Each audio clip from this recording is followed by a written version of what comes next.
Against Brentford. We've been live all day for City against Crystal Palace. Massive game, that one. 5-2 to City. Palace very nearly went 3-0 up in that game, believe it or not. So if you've not seen it, it'll be a great watch on Match of the Day tonight, or whatever highlight show, wherever you are in the world. But a very, very good game, very entertaining game, that one. Then we watched... Not a great game, let's be honest. Nottingham Forest against Everton, which for 93 and a half minutes was about as dull as dishwater. It was incredibly bad to watch. Nothing really happening for either side. Nottingham Forest approached the game in a really odd way. Given that they had to win. They had to win to really stay ahead in the hunt of the Champions League. They had to win. And... it looks like they're falling away. I've got to say, it looks like they're falling away. It was a poor performance from Forest. And on the counter-attack, Everton hit them. And hit them really, really well. Everton deserved that win today. It was a massive, massive win for them as well, you know, in the context of David Moyes and you know, how he's breezed into the club and changed things around for them. I've got to say, I think it's really impressive what he's done. I've thought that all season as well since he's come in, but... that was really impressive today. That was a proper away performance from Everton. And, yeah, wasn't a good one from Nottingham Forest's point of view. But all that aside, we are here now for Arsenal against Brentford. And it goes without saying, look, I'm not going to lie, I'm a Liverpool fan. It goes without saying, I want a Brentford win here, or at least a Brentford draw. You know, at least I want something. Give me something. Give me some reason to hope that Arsenal will just fade away in this title race. We don't actually have to do the whole chase thing. I'd love it if the title race was just decided and we can breeze these next 3 or 4 games to the end of the season. Something tells me it's probably not going to be that straightforward. But I'd also like to see how Arsenal approach this one just in the context of the Real Madrid game as well. In midweek, you know, Wednesday night, big Real Madrid game. Are Arsenal going to be able to see that through? They're 3-0 up, they battered Real Madrid. Surely they're going to be able to see that through. Surely. Aren't they? I don't know, you know. The more I'm thinking about it, the more I'm thinking, it's Real Madrid. It's Real Madrid at the Bernabeu. Of course they're going to get beat. Of course they're going to get beat. And if they're going to get beat, if they're going to be losing at some point in that game, the pressure is going to be on Arsenal. It's a high pressure game. It's going to be tough. It's going to be really, really tough, I think, for Arsenal to walk away from that still going through. Even 3-0 up, I still think it's going to be a tough game. Ryan, hello, United are losing tomorrow. You've changed your tune. Henry, Villa boys, back in the top 4 race. Yeah, absolutely. Unai Emery's done a sterling job there, hasn't he? Caleb, come on, Arsenal. Oh, God, don't say that, Caleb. Come on. Mark, shout out to Dominic and Rich. Made their debuts for Fish FC in the 10th Division. Nice. Well done, Dominic and Rich. Have you seen Arsenal's lineup? I have, yes. I'm just about to read it out to you all now. The lineup for Arsenal is... well, we'll do the lineup for both teams. The lineups for both teams in this game. Arsenal are David Raya in goal. They've got Thomas Partey at right back. William Saliba and Jakub Kiwior at centre back. With Kieran Tierney at left back. So... quite a few changes there. No Miles Lewis-Skelly. No Urian Timber. That's just so far. Into midfield, they've got Jorginho, Rice and Zinchenko. No Odegaard. And in the front 3, Wanyeri, no Saka. Trossard, no Marino. Martinelli. So, yeah. It's an odd Arsenal lineup, isn't it? It's a very odd Arsenal lineup. And then we look at the Brentford team, and the Brentford back 4 is kind of as it always is. Flecken in goal, Lewis Potter, Vandenberg, Collins, Ayer. Then they've got, into midfield, Janelt and Norgard. Again, it's a solid base for Brentford to work from.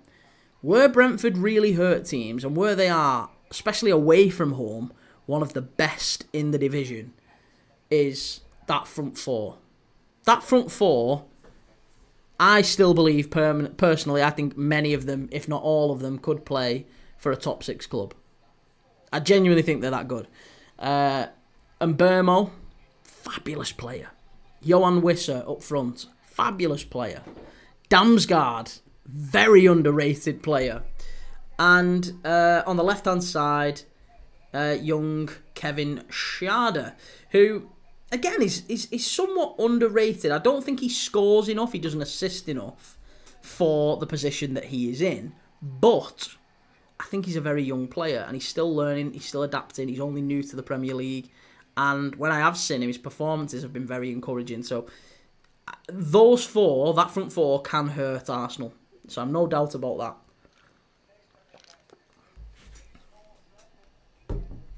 Right. Let me...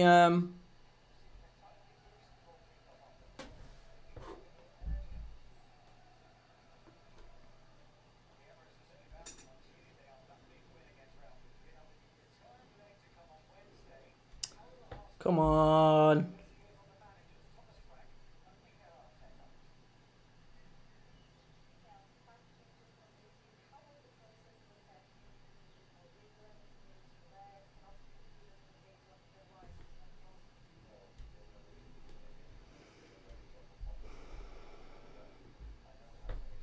Mikel Arteta just having his interview, his pre-match. Here we go. Archie, Schade is awful 90% of the time. I thought he's been quite good, especially as like an outlet ball. I think he's been really good. Reese, I do not understand the Arsenal lineup. No, nor do I, mate. Nor do I. It's an odd one, isn't it? It's a really odd one.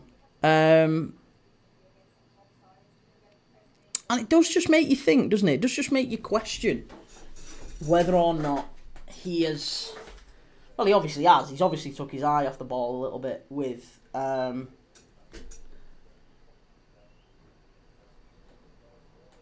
with the Champions League coming, you know, so it's maybe understandable, but yeah, it's just, I don't know, I thought that was a little bit of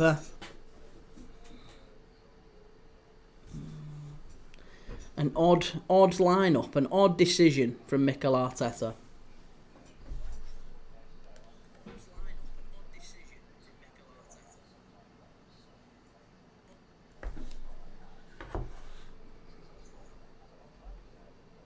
Excuse me, sorry, I was just checking the audio was all right and all working.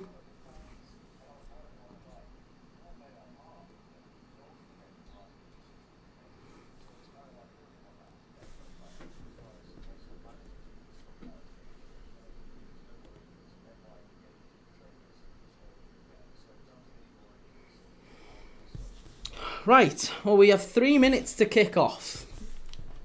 3 minutes to kick off. Arsenal against Brentford. The players are in the tunnel. The players are coming out.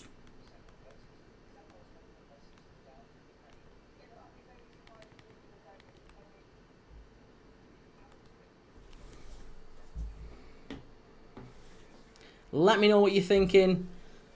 Kane, Arteta clearly prioritising Champions. Yeah.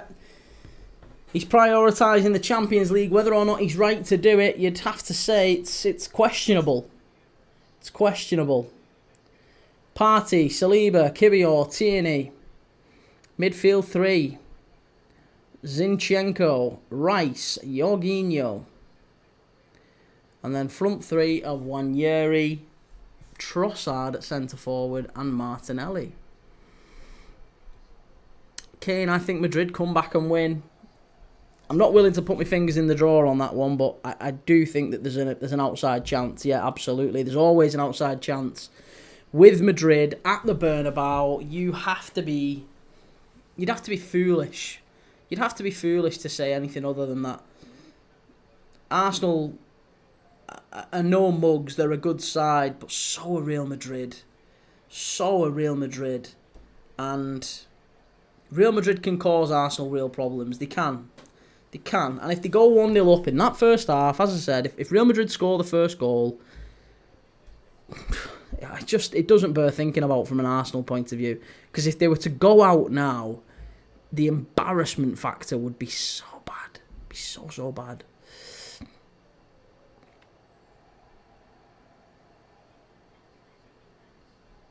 There's Kirior.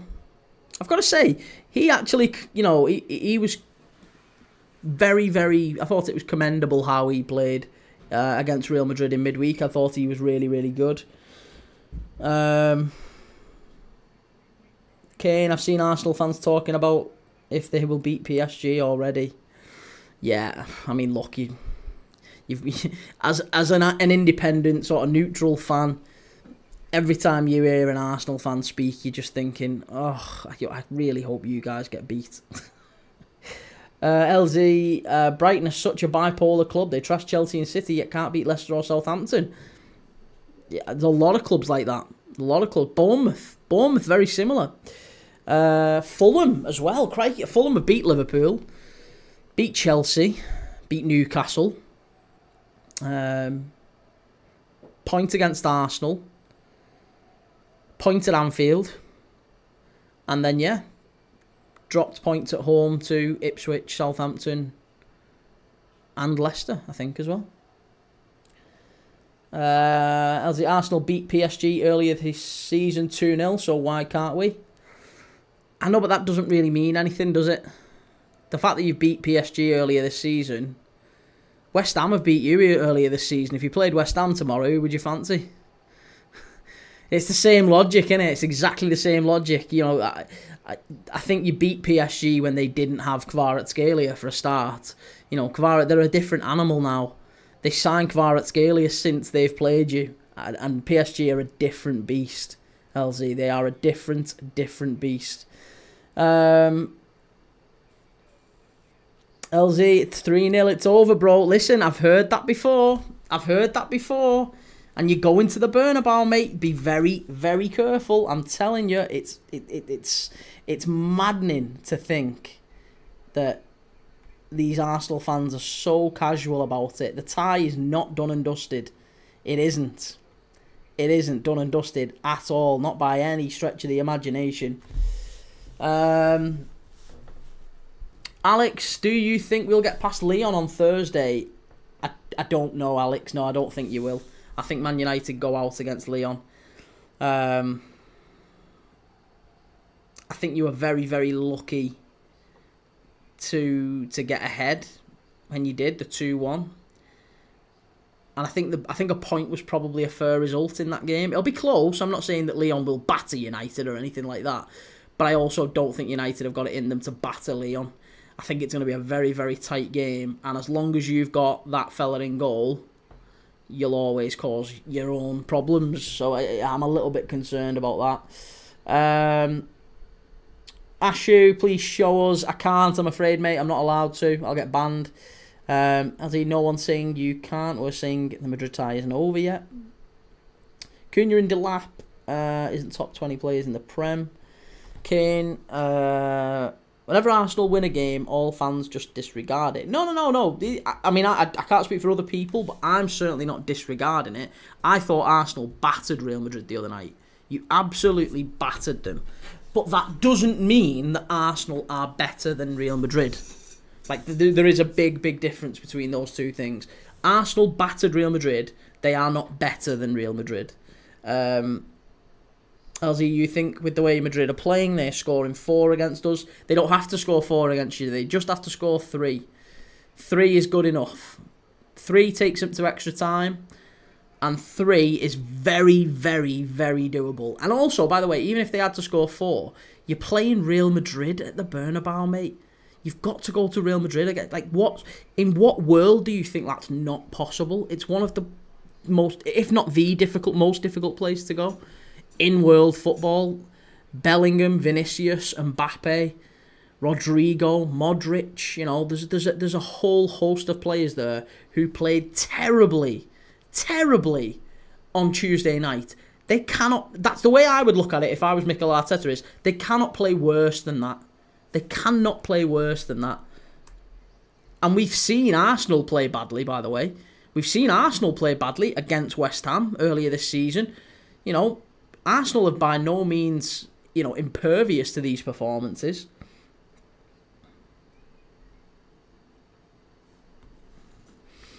As in Madrid lost to Lille and AC Milan in the Champions League. You think they score 4 against us? Again, they only need to score 3. They only need to score 3. Alex, 2-1 United. Bayindir needs to start and Højlund needs dropped. I expect Højlund will be dropped. Yeah, I'd be surprised if Højlund wasn't dropped. And I think he'll have to stick with Onana. As a goalkeeper, again, they'll always try and stick with the guy. Kane, Arsenal lost to United. Does that mean United beat Madrid? It's exactly the same logic, mate. I agree. Yep, it's exactly the same logic.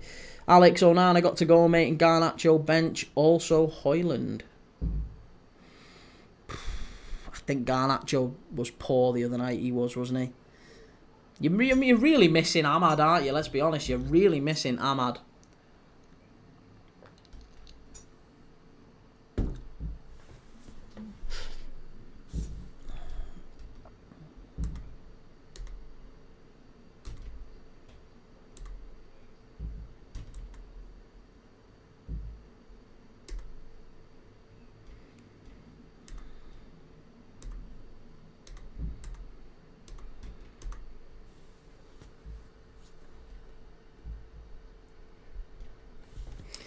Ali Yassine, how you doing? Alex, Ahmad, unless you're big miss, surely, mate. Yeah, both of them massive, massive misses. I thought De Ligt was a big miss as well the other night against Lyon. Again, I just think United look a lot better when you've got that back three of, you know, De Ligt, Yoro, and Mazraoui at right back. I think, or at right centre back. I think De Ligt, Yoro, Mazraoui are probably your best three in there, and then to have Dono and Dorgu at your wing backs. United do look a lot more balanced when you have that. I also disagree with Fernandes being where he is, often played kind of out wide. People are acting like Bayindir is better than Onana. He's certainly not loads better, but I think you've got to, now you're in this position, you've got to stick with Onana. I know it's not ideal, I know it's not, you know, in an ideal world, you'd move him on, you'd get a different goalkeeper. I can't see how Manchester United swap him out for the remainder of this season and achieve anything. I mean, let's be honest. Manchester United's entire season, just the same as it is for Spurs, Manchester United's entire season rests on Thursday night. One game on Thursday night.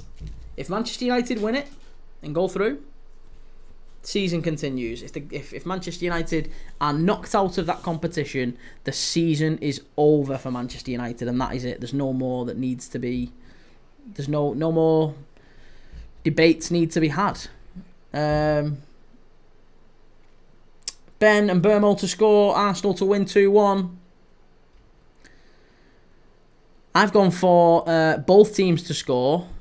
Brentford or draw. And under 6 goals in the game, I think I've gone for as well. Shot chance if they get it right. And Burmo, much better from Brentford. Much, much better. Alex, I really like Yoro. He's improving a lot. And Xerxes as well, mate. He's on fire. Yep, Xerxes doing well. Xerxes is doing well. I've got to admit, even as a Liverpool fan, I think Xerxes has been in better. He's improved United when he's come on. He does have to be in the right system, and you've got to get players around him because he's not quick. But if you get players around him and in the right system, he has been effective. Kane, another question. If we sell Onana, who's available? Who's a good goalkeeper? That is a good question, isn't it? Actually, I don't think we've talked about that. If Manchester United were to sell Onana, which keeper would they go for? I tell you what, again, I'm going to see him bite. It ain't going to happen, but you could do an awful lot worse than Kevin Kelleher. Seriously, you could do an awful lot worse than Kevin Kelleher. The keeper, I know he's third choice at Liverpool. I don't think for a second Manchester United will find a better keeper available as well. Like, not, you won't have to prize him out of the club. He will want to leave. He's the Republic of Ireland #1. He's still only young. He's got Premier League experience. He's got cup final experience. He's scored a penalty in a cup final. He's got Champions League experience. Best goalkeeper, best bargain on the market is Quiveen Kelleher. And then once you get beyond him, you're looking at, probably well down the list of people. I mean, Alex Merritt at Napoli, he's on a free transfer this summer. He's still only about 27, 28. Playing for Napoli in Serie A. He's won a league title there. He's, played in the Champions League. He was once thought of as the natural successor to Gianluigi Buffon. So, he could be an option for Manchester United. Apologies, the clock stopped. I don't know why, but I've just figured it out.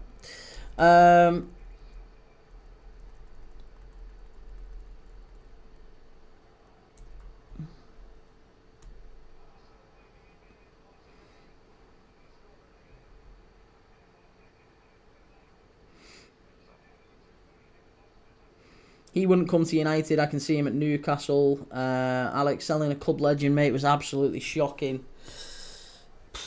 I said it before, Aaron Ramsdale is miles better than Onana. Wow. I don't know about that. I think he probably makes less mistakes, but I still think he's not the right answer. James Trafford. James Trafford's one that I expect, again, I could be massively wrong, I guess we'll see. But James Trafford is one that I expect ends up at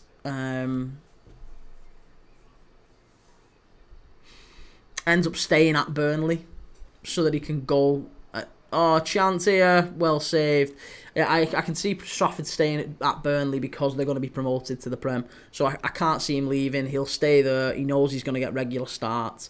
Newcastle did want Trafford. They went in for him, didn't they? By the way, I forgot to. Nobody's mentioned this in the chat yet.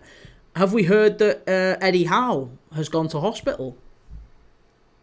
Just want to say that on the chat for the record. I saw the news pop up, literally breaking news, as I was just getting ready to come on the live. I just think it's really sad. I hope he's okay.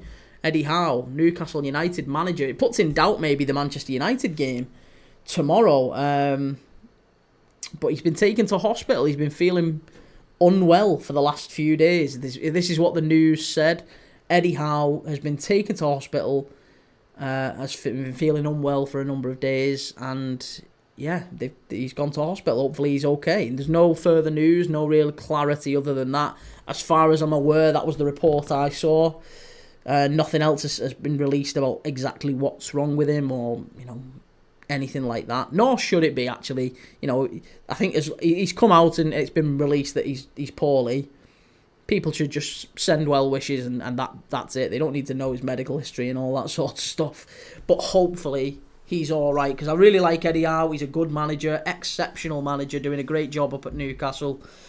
Young English coach. I guess he's a young English coach. He's still a young English coach, isn't he? We would qualify him as a young English coach. He's probably getting on now in the grand scheme of things, but he's a very good English manager. You don't want to see anyone go into hospital at such a young age. So hopefully he's all good. Alex, selling De Gea for Onana was a big mistake. Yeah, absolutely it was. Couldn't agree more. Here's Brentford down the left-hand side. Chance if they get this right. Ball in. Corner to Brentford. Corner.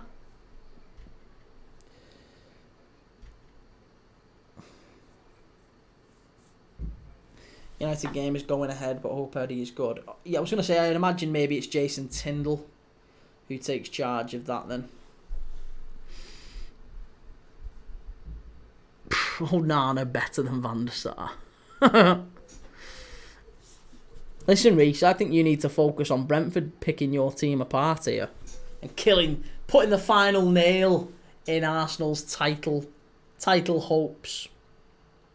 Ten Hag has sadly ruined our football club with his Ajax players, and we should have not sell CR7. That's interesting. Yeah, I mean, again, a lot of United fans have not really heard talk too much about Cristiano Ronaldo and whether or not that was the right move to sell him.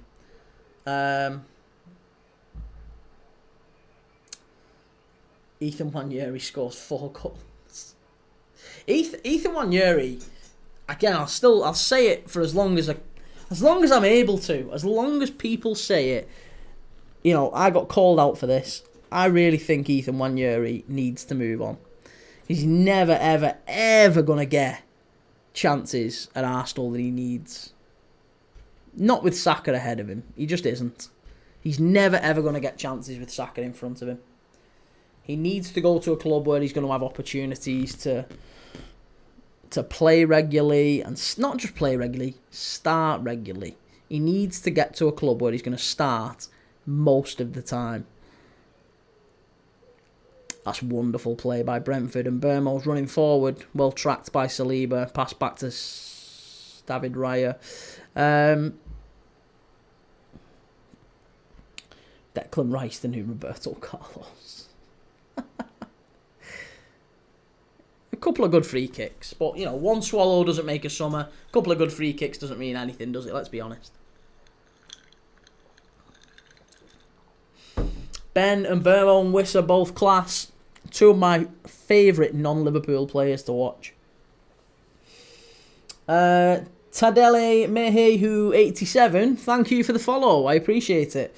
Yeah, and Burmo and Wissa are quality. I mean, Nottingham Forest bid for Wissa in January, didn't they? They very nearly got it done. And looking at how Forest have played since January, especially today, where they looked maybe a little bit nullified in attack. They probably lacked a little bit of pace. I have to say, I wonder what would have happened. Would they have got Champions League football? I mean, they still might. But would Forest have a much better chance of Champions League football if they had gone and got that deal done with Johan Wissa? Because that was the one thing I was banging the drum with. I was banging the drum about that in January. Forest need a striker. If Chris Wood is out for any period of time, they're going to need a striker. They're going to need somebody. You know, if they do get Champions League football, they need to go out and get a striker. So why not go and get them now in January when they're in this amazing position and secure Champions League football? But no, they didn't. They went with what they've got.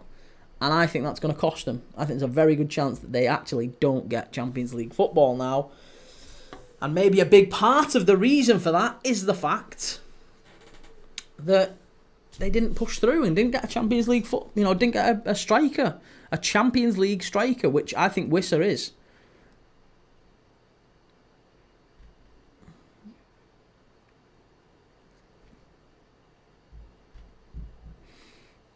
Arsenal just probing around the edge of the area here. Great ball in by Thomas Partey. Wonderful pass. He's offside. No goal.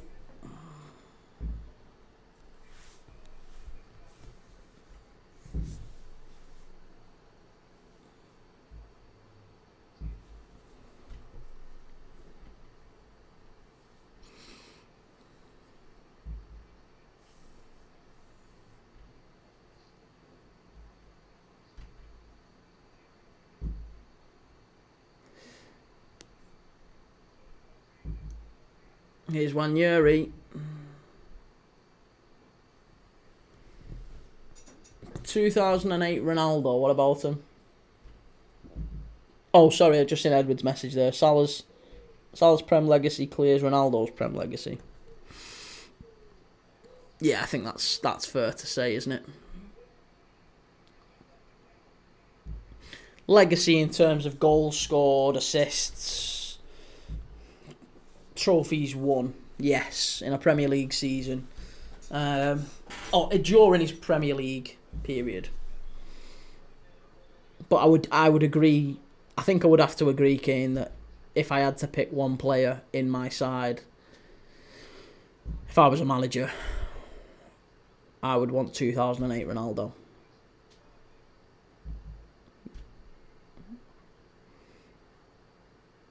I would pick 2008 Ronaldo ahead of Salah. Salah is and was a machine. Ronaldo is and was a machine, but I think probably in terms of creating something out of nothing, that sort of that value is like so rare in football, and I think there's only really been a handful of players, a handful of attackers, let's say, in Premier League history who've got that. Forget the goals, forget the numbers, forget the assists, right? Like Shearer, Cole, Aguero, Salah, to a degree Kane, Rooney, maybe Rooney's not in that list actually, but those five, Kane, Aguero, Shearer, Cole, you know, those are what I would consider Fowler. Those are what I would consider to be the top strikers who are just put the ball in the box, they'll finish it. They're absolutely clinical.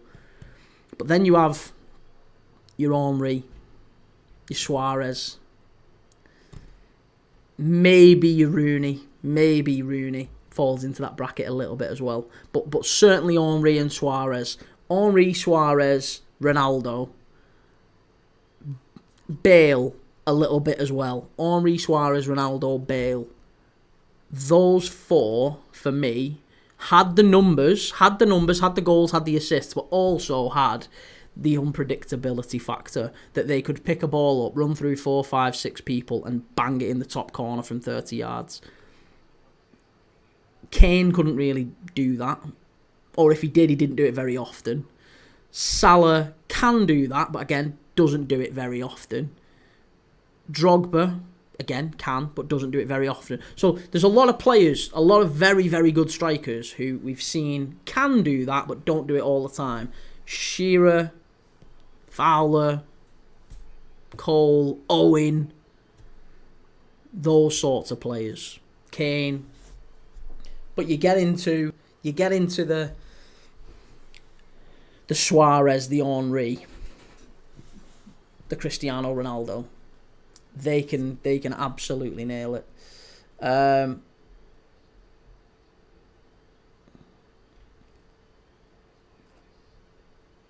Rooney's incredible. FM No Casuals. I missed the fact that Newcastle signed Forest's Greek keeper for 18 million. Yeah, Odysseus Vlachodimos. And he's now the 3rd or 4th choice keeper. I think he was behind Karius at one point. Ben Suarez on his day, better than any number 9 in Prem history. Yep, on 100%. Yeah, I've said that before and got funny quizzical looks that I'd actually go as far. Oh, Brentford are in. Chance must be. Oh, has he missed it? Have you missed that? Oh, you divvy. That was an absolute nailed-on certainty, that. Brentford just cut Arsenal apart. Wonderful play by Mbeumo, and it was a run from deep from, I think it's Janelt. Is it Janelt, or is it Ayer, or... Who is it? Don't know who that is, actually, who was running through. No, it's Ayer. Ayer, the fullback. It was one-on-one with the keeper. Hits it straight at David Raya. Shocking. Yeah, I would go as far as saying that Suarez is not only the best number 9 in Prem history, I would say he's the best number 9 I have ever seen, including original Ronaldo. That's how good Suarez was. At his peak, I have never seen a number 9 as good as him. And I lived through peak Ronaldo. I lived through Ronaldo. I lived through Batistuta. I've lived through the very, very best of number 9s in the 90s and the noughties and the 10s. Good touch, unlucky. Al, fellow mate, how you doing? Good to see you. Ben, his ability coupled with the South American dog in him, so good. That was it. That's it. Just a street. You don't get that too much now, do you? Just that kind of street mentality, playing football in the favelas and the, like in Brazil, and then on the streets kicking cans around and all that sort of thing. You don't get that with modern day footballers. They're all so pampered. There's no, like, here's the thing. There's players, and this is why, like, you see footballers now in England, right? If you're good at football, if you're very, very, very good, you get to the Premier League and you will be earning maybe £100,000, maybe £50,000 a week, right? But even if you're just like bang average and you're in the lower leagues, you're still usually getting a couple of grand a week. You're still having a very good living. You get a nice kitchen island and you're going on holiday to, the Maldives or wherever. You're living a very comfortable life. So there's like multiple levels of safety nets below you if you fail. Whereas if you are from Senegal or somewhere like that, if you fail, I mean, first off, you've got to like usually fly to France to fail. That's what Kante did. That's what a lot of Senegalese and African players tend to do. They go to academies like Clairefontaine and all them sort of places in France, and have to travel, or Germany. They go to Leipzig are quite popular as well. Austria, Salzburg. The Red Bull academies. They'll have to leave the family, leave the country to potentially fail. It's not like in England. It's mad. It's absolutely mad. Kane, again, same convo. If we're going Prem Legacy, Rooney better than Suarez. Legacy's different. Legacy, you're talking about, Arsenal nearly score off the corner. Legacy, if you're talking about titles won and all that sort of thing, fine, yes. If we're talking out and out better player, it's Suarez every day of the week and twice on Sunday.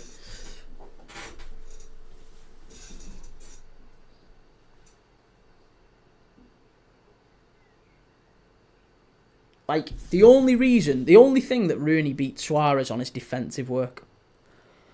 That's it.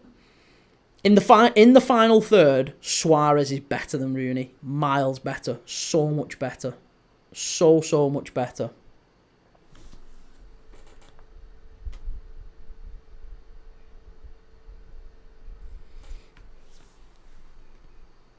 Rooney was a fabulous player, and again, like, I hated so much about him because he was Everton and Man United, and he won everything, and he made me miserable for so many years. Oh, it's in. It's 1-0. I think it might be... Is it Kyrgios? Goodness me. It's Kyrgios. It's 1-0 Arsenal. 1-0 Arsenal. There you go. 25 minutes in. And, well, that's pretty much game, set and match, innit? Let's be straight. That's probably game over. Arsenal 1, Brentford 0. Is there a check? Is there an offside? Maybe. It's Ethan Nwaneri. Puts the ball in. He's offside! He's offside! Oh, I can take the goal off. He's offside. Oh, thank God for that. Thank God for that. Whew. Ben, bare feet football builds something different. Yeah, no kidding. I agree. Loved Suarez at Barca. Xavier that Villa won. Yep, loved it. Well done to Villa. Ben, legacy shouldn't come into it when discussing which player is or was. But it's all relative, innit? Look, everyone's got an opinion. Everyone's got a. It wasn't even Kyrgios. It was Tierney.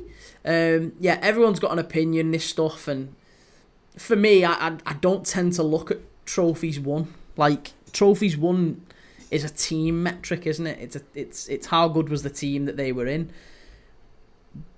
But I can tell you there's loads of Liverpool players over the years who won very little. Robbie Fowler being one of them, to be fair. Steven Gerrard never won a Premier League title, and yet everyone, most Liverpool fans will tell you that Steven Gerrard is the best player they've ever seen. Oh, it's a yellow card. There's a check here from Arsenal. Arsenal really desperate here for a red card. Don't know why. It was a chop from a Brentford player. Let's just have a look. Who is it? It's Martinelli. Oh, he does go through him. Nah, you're not getting any more than a yellow for that. Norgard chops him down. Lesser player can be in a better squad winning things. Gerrard and Scholes a good example. Scholes class, but Gerrard better. Had everything. Good lads. I'm talking about trophies, but also Premier League moments. Don't think of Suarez when I think Premier League. I think of Aguero, Rooney, Salah. See, red card all day. Behave yourself, Reese. Behave yourself. It's nowhere near a red card.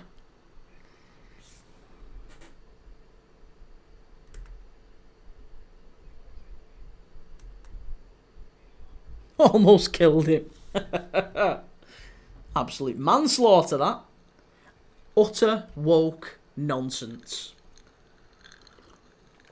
Plus 100 rage bait. Yeah, Suarez is one of them players who he only had really a short time in the Prem. But that one season, I've never known. He missed the first 8 games of the season and basically broke the Premier League record. Like, honestly, the guy was an animal. He was an absolute animal. Brentford with a chance. Corner to Brentford. Callum the Red. Arsenal win 2-1 here, I think. I hope not. We need a draw. Max draw. Or maybe a point. I don't know. One of them two. Either of them. A draw or a point. Happy with either. Reese, when I think of the Prem, I think of Marwan Shamak and Samir Nasri. Let's do some horrendous. Who's the worst? Let's, forget the best. Let's quit talking about who's the best, who's the worst. We've had some bad players, haven't we? All of us over the years. Brentford about to whip the ball in off the corner. Chance flicked on to come all the way out to the far side. Good tackle. Gone out for a goal kick. Don't say Phil Jones. That's harsh. Phil Jones might go on to be the best Premier League Man United player ever. That's your fearless leader saying that. Phil Jones might go on to be Manchester United's greatest ever player.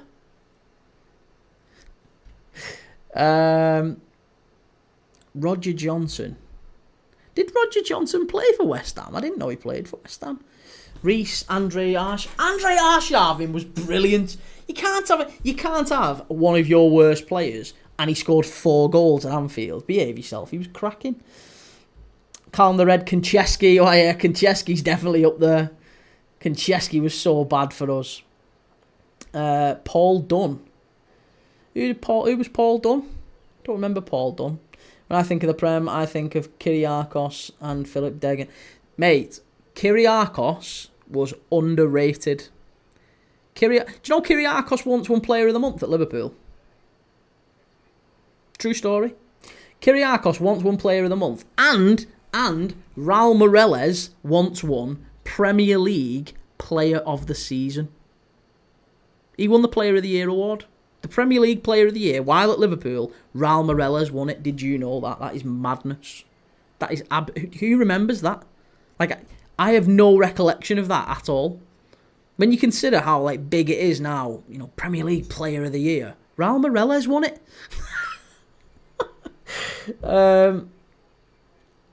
Reece Crouchaw, Nicholas Bentner's up there. Lord Bentner, he knew how to score a goal. Ben, I like Kyriakos. Remember him scoring a header at Bolton. He scored loads, didn't he? He scored a winner against... I think he scored a winner for Liverpool at home against Blackburn, I think it was. And then he went and scored the winner away against Stoke. He just had moments. He was like a proper throwback defender. He was dreadful, in terms of pace, but he won everything in the air. Everything in the air. You weren't generally running. You had to knock it past him. You had to knock it past him and run past him. You weren't getting round him. He was too strong. And he was all hands, wasn't he? He was all just everywhere. Just a mad Urdu. Ben Raul Meireles was a great player. Ben left for Chelsea when they couldn't get Modric. Thank God they didn't get Modric. Bloody hell. Imagine how football would have gone if they had. Jamie Carragher. Don't you say slander about Jamie Carragher. We all dream of a team of Carraghers. A team of Carraghers. A team of Carraghers. I don't much like him as a pundit, I've got to say. I think he's probably gets a lot more stick than he deserves, but yeah, he's a little bit frustrating. Maybe overstretched saying great, but Raul Morales was good. I liked him. He just had a mad hairdo, didn't he? And he scored that worldie at Wolves. You remember that volley against Wolves? That wasn't long before he left. To the worst. The worst, Vidic. Vidic was just an odd player. Like there was times where you watched him, and most of the season, in fact, you watched him and thought, oh, he's some player. He's an absolute beast. Again, dominates in the, just a bit like Suarez, a bit of a street player. Fight you on the ground, fight you in the air, no problem. Loved the battle. Just loved it as a defender. But I've never seen a top defender have such an error reel. Like when you look at the mistakes, same with Rio Ferdinand, honestly. I can't believe they are part of one of the greatest Manchester United defences. Vidic and Ferdinand. The mistakes, the individual errors them two made was madness. I can only assume that they were protected quite a bit by the fact that they had Carrick, Scholes, and usually good fullbacks either next to him, didn't they? Wes Brown, Patrice Evra, John O'Shea. Chance here for Arsenal. What a block that is. What a block that is. Who got that blocking? Was that Ayer? Christopher Ayer's just saved Brentford. That was insane. FM No Casuals. Falcao. Funny one, Falcao. At United and at Chelsea. Yeah, just a mad one. Mad signing. Vidic is the best defender in the Premier League. He's not. He really isn't. There's a lot of United fans will tell you that as well. Vidic was a very good defender. He was a very, very good defender, but there's so many errors. So many errors. Plus, he also had a bit of the Phil Jones in him. Do you know where, every time he made an error, he also went down pulling a stupid face, staring at the camera, there's always stuff like that with Vidic. If you look at the Torres one in the 4-1 at Liverpool at Old Trafford when Liverpool win 4-1, Torres nicks it off him and runs through, and he falls forward, and it looks like he's laughing his head off. Daniel Agger was great, but struggled with injuries. Sometimes was overzealous in tackles. Again, loved Daniel Agger. Just broke him. The injuries, he was never quite right with the injuries. Voronin. The thing with Voronin was actually Voronin goes into a list of maybe the worst Liverpool players of all time. In part, not because of how bad he was, because he wasn't actually that bad as a player, Voronin. He really wasn't. He scored an absolute screamer, one of the best goals I've seen for Liverpool against Toulouse in the Champions League. An absolute rocket from 30 yards. He smashed it in. Unbelievable goal. He scored against Derby at Anfield. I saw him score. He did. He had a few. There was a few games where he actually looked okay. He was never ever going to be anything other than backup to Fernando Torres. And we got him for free. It was just go on, he's free. Yeah, we'll give him a go. The problem with Voronin was he came and immediately his manager said something or his agent had an interview. I think his missus did an interview in some Ukrainian magazine, and he was quoted in the interview as well saying that Liverpool's a horrible place. The city's cold. The people aren't friendly. The food is terrible. The weather's dreadful. It's always raining. There's no shops. We've had a horrible time here. We can't wait to leave and all this stuff. And when you're saying that, in your first like couple of months at the club, you're just never ever gonna. It's never gonna work out for you. So, yeah, Liverpool got rid of him fairly quickly.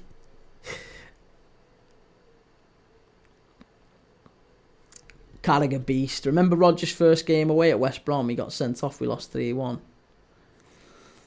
No, I don't remember that. I don't remember that, actually. Was that when... No. Every time I think about was getting beat at West Brom, I always think about when Carragher and Arbeloa had the fight. Just before Arbeloa left, that, funnily enough. He's a beast at spitting at people. That's about it. Listen... To be fair, I actually don't blame him for the whole spitting incident. I mean, spitting is disgusting. Spitting is absolutely disgusting, and it's vile, and you shouldn't do it. And he should have had some... He probably should have had a fine, or he should have had a charge or something for spitting at people's vile. But what I'm saying is, the whole... He spat at a girl. He didn't spit at a girl. He didn't spit at a girl. He spat at a dad who was driving along a highway and filming him, trying to get a reaction, baiting him after Liverpool had lost. So you've got one guy who's putting people's lives in danger, and Carragher did something stupid. So and vile as well. So I'm not in any way defending the spitting. I've never spat at anyone, would never spit at anyone. It's minging, it's vile.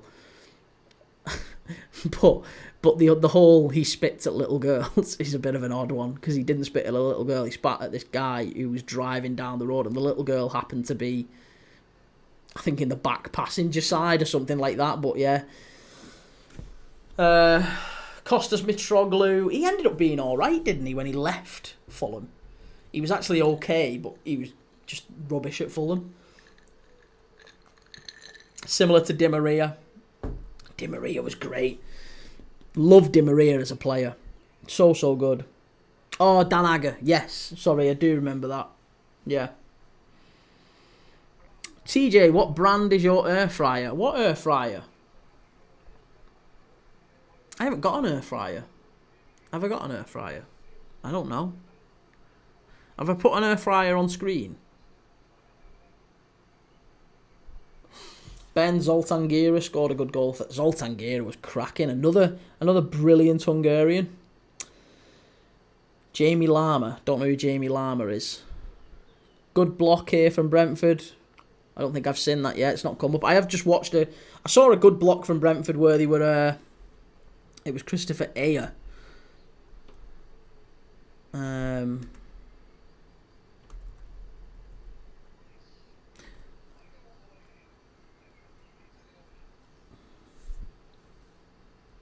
Jamie Carragher is Jamie Lama. I meant defensive block there. Right, okay.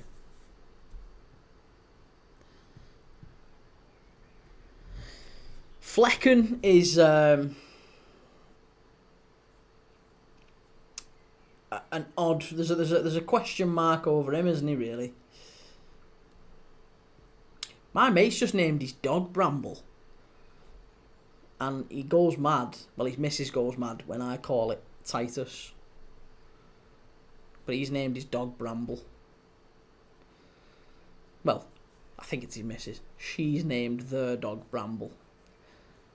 And I called it Titus. She's like, it's not Titus, that's not his name. But, you know, if you're going to have a dog, and you're calling it Bramble, Titus Bramble. He was actually not a bad defender, Titus Bramble. Again, Titus Bramble, big, strong, maybe lacked a little bit of pace, but he was a Premier League defender for a number of years. Saliba is overrated. Well, again, Arsenal fans will tell you he's only the second best defender at Arsenal. Quite a lot of Arsenal fans will tell you that. I'm not sure if that's still the case, but it certainly was the case. Callum, remember Emiliano Sala? Yeah, very sad. Very sad. That case is still ongoing as well. That's what's even more sad, I guess. That this whole sort of grubby affair about who pays who, and you know, Nantes and Cardiff are still in court to this very day, debating over who owes what and who's responsible for paying what, and yeah, madness. Ben, Martin Skirtle was good for us too. Yeah, he was hard, isn't he? Martin Skirtle was just a fractionally worse defender than Vidic. That is exactly what they were. Vidic and Skirtle were basically the same defender. Skirtle was in a worse team, but they both absolutely loved a fight, loved a scrap, great physically, great aerially. Probably not both. Neither were blessed with pace. They weren't slow, but they weren't blessed with pace. And both were prone to like irrational lunges and desperate, last-ditch dives and things like that.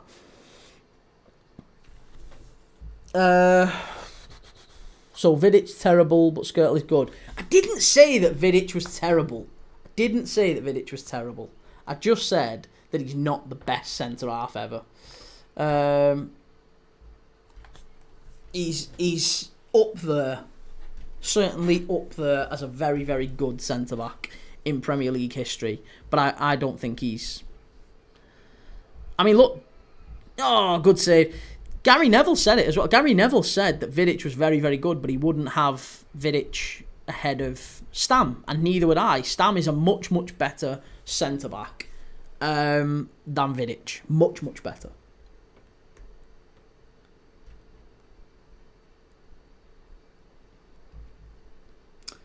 Callum David Ibbotson still not found. The pilot, yeah, very sad, mate.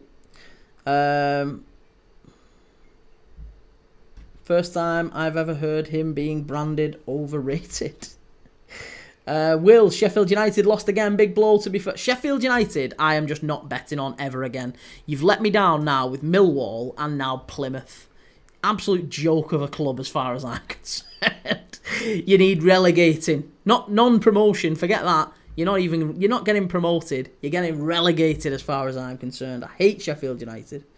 They let me down every single time with bets.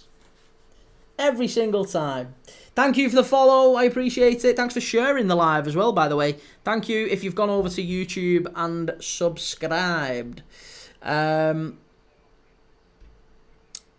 and Carvalho were great. Yeah, they were proper centre-backs. Carvalho, but again, Carvalho was better than Terry. Carvalho was miles better than Terry.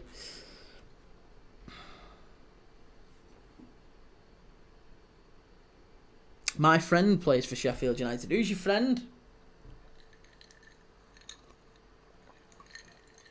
Apparently Liverpool are targeting some centre-forward from Sheffield United, I read this morning. Again, how true it is, I don't know. But apparently we've been tracking him through Sheffield United's youth.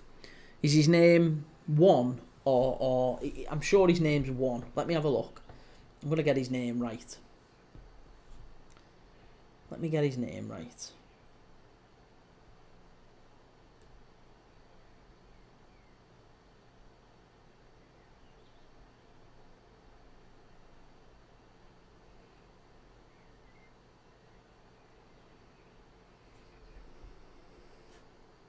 Ryan One, that's it.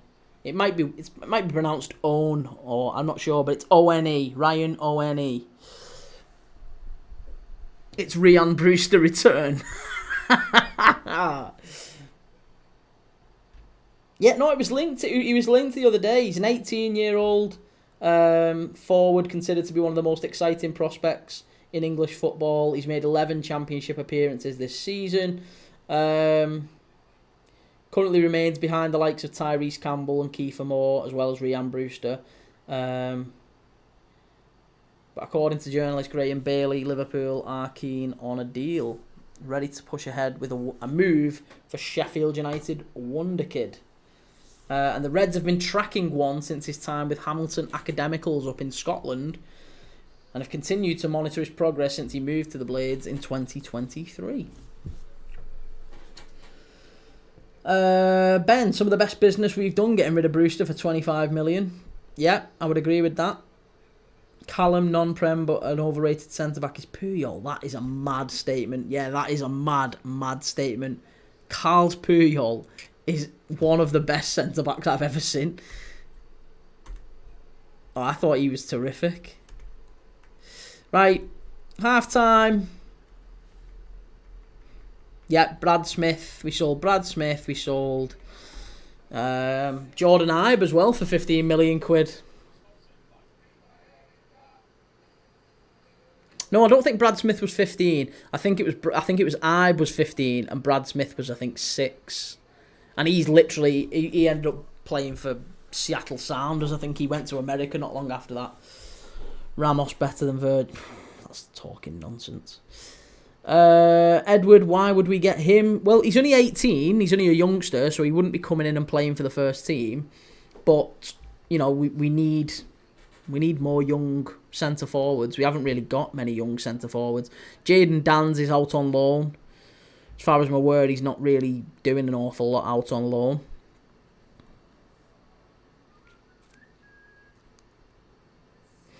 Wilson, Brad Jones, do you mean? No, Brad Smith. Brad Smith, he was an Australian fullback for us.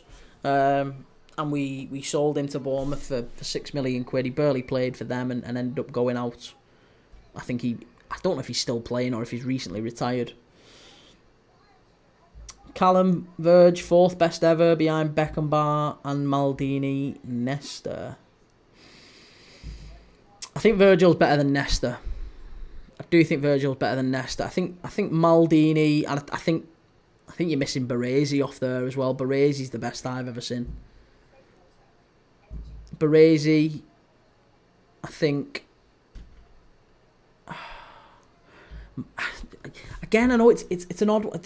You can't really compare eras. It's difficult, but I always rated Matthias Sammer as well. I remember watching Matthias Sammer for Dortmund and in the Euros for Germany and thinking, wow, this guy just glides. Him and Lothar Matthäus. I know Lothar Matthäus was more of a midfielder. Oh, them two were fantastic players. But yeah, it's really difficult to compare eras. Maldini, Beckenbauer, Baresi. You know, Alan Hansen. I know, again, I'm going to talk about Liverpool, but Alan Hansen, seriously watch some of the videos of Alan Hansen. He looks like Virgil van Dijk in many ways. The way he flies and like sort of glides about the pitch, carries the ball forward out of defence. Fabulous player. Alan Hansen was terrific. Ramos is generally better than Van Dijk.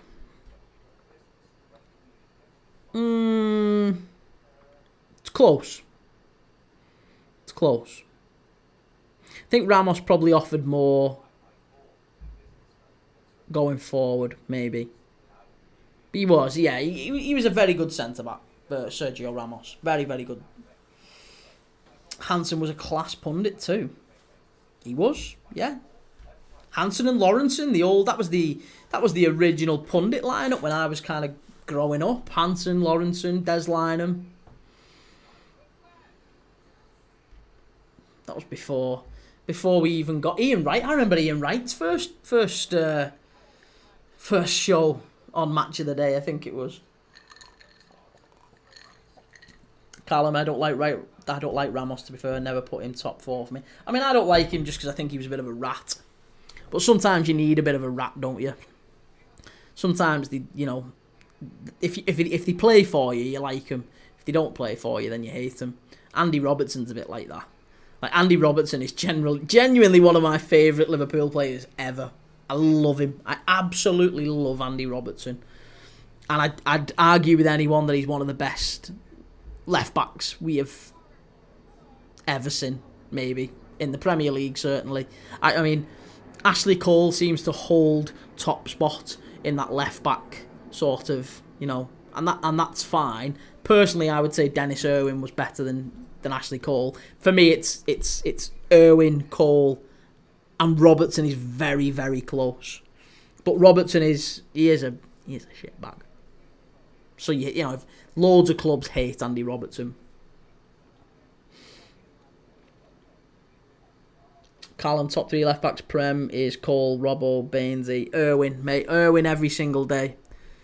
Again, Leighton Baines was very, very good, and he played for kind of an unfashionable club, I guess, in that sense. Leighton Baines was terrific, and I really liked Leighton Baines. He was unfortunate in that he played in an era where Ashley Cole was, so yeah, I really liked Leighton Baines, but I think Andy Robertson he kind of redefined the role as well. Like, Ashley Cole never really did get forward and create as much as maybe he should have done. He was a very solid left back. He was a very reliable left back. But I think Dennis Irwin was he had the creative element as well. He scored free kicks. You could put Dennis Irwin on the right. I'd seen Dennis Irwin play in midfield. He scored penalties. He was a leader. He was a captain. Dennis Irwin was terrific. He was terrific.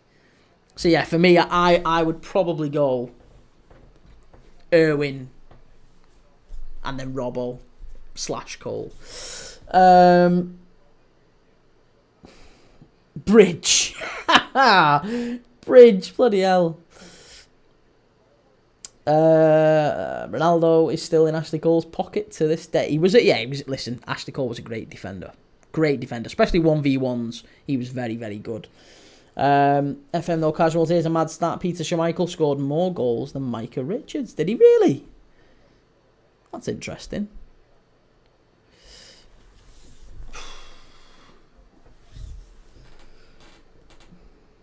Kane, he made him do the splits. Right, I'm nipping the toilet before the second half kicks up. Give me 2 minutes.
Right, we're back.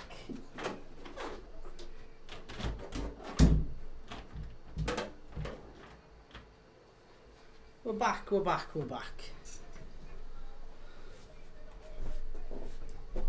Right, hang on a minute.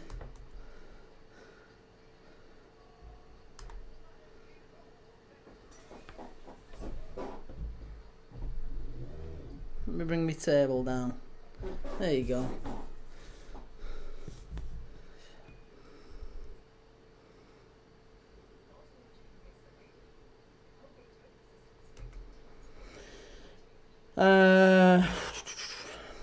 Callum, someone's in your house, Kieran, a doggo.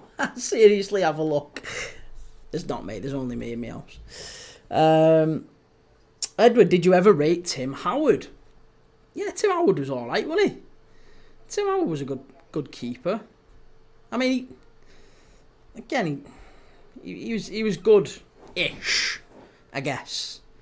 He was someone that you could rely on. From an Everton perspective, they had him for a very, very long time. He made a couple of bad errors for United in the Champions League, didn't he? And he just never really recovered from it. Can I send you my FIFA team and can you rate it on stream? I don't know where I'd see it, mate. I've got to keep all these tabs open, you see, so I've nowhere really to look at it on stream. Sorry, let me just get back to my stream. Right. We're back. And Tim Flowers. Tim Flowers. I every time I think of Tim Flowers, I only ever think of the Stan Collymore goal, where Collymore has a shot from distance and it hits a divot in the pitch and bounces over his head, and he just kind of spins around like, oh, what happened there? So that's all I ever think of when I think of Tim Flowers. And again, he was part of an era, wasn't he, in England goalkeepers, that it was always a little bit unlucky, like the amount of good, high-quality keepers he had to compete with. So he never really got in the England squad, did he? He had David Seaman. He had Ian Walker. He had... who else was there? Who was Nigel Martin. I was going to say, I'm glad you said that. Nigel Martin was my most underrated keeper. I would say he is one of the best. He's the best Everton goalkeeper I've ever seen. Because I only really caught the tail end of Neville Southall. So, yeah, Nigel Martin was sensational. He was phenomenal. David James. Yeah, well, I mean, David James was... I mean, they called him Calamity James for a reason, I guess. David James just... He never looked quite right for Liverpool. But he was our first signing of the Premier League era, believe it or not, David James. Liverpool's first signing.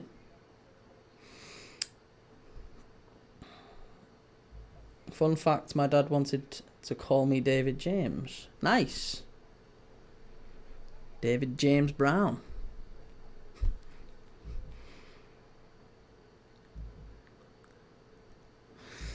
James Brown, what a singer he was. Oh, Christ, this Minecraft movie. Jesus Christ.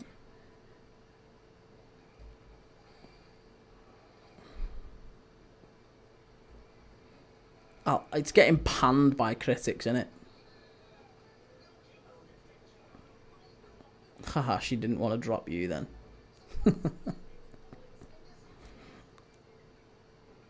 I don't understand this Minecraft movie. I'll never understand it. Don't get it. Don't want to get it. Right. Players are back out. Players are back out. We're about to kick off for the second half.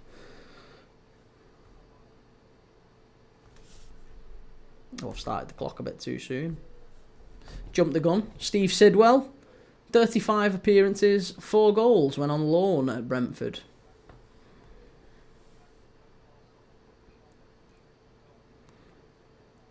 It's not really for your demographic. It might be. You don't know. I might have played Minecraft. I haven't, but I might have done. Never assume, Rubes. Doesn't become you. Nah, it's obviously just, you know, a game for... kind of for the kids, isn't it? It's just... for people of that era, I guess, who played it regularly. My sister-in-law played it. She used to play it quite a bit when she was little. I just don't get how it's got made into a film at all. Well, that's what I mean. It's like it's not. There's no story to Minecraft, is there? It's just a thing. It's just like a thing to do. Like we had. Like if you think about video game to film imports from when. I mean, I'm not going to say when we were younger, but certainly when I was younger, there was Super Mario. Super Mario was a game originally that ended up being made into a really good film, I thought, or at least a half decent film. With Bob Hoskins, and there's quite a few others around that time as well that got made into films. It's like a film about Sonic, and even Sonic, there's a little bit of a story, isn't there? There's Dr. Robotnik and Tails, your mate, and Knuckles, and there's all the gang who are trying to kind of beat Dr. Robotnik. There's that whole piece. Oh, unlucky Arsenal to the back stick there. 1 year he come running in. Yeah. And Super Mario, it's the whole story of Princess Peach getting pinched by Bowser and Mario and Luigi going through all of the different levels to get to her. To get to the castle. Even Mortal Kombat. Mortal Kombat, there's a bit of a story too. Shang Tsung, the Soul Stealer, the Soul Eater, and his guardian, Goro. That's me. There's me showing my age. Liu Kang and Johnny Cage, Sonya Blade, Kano.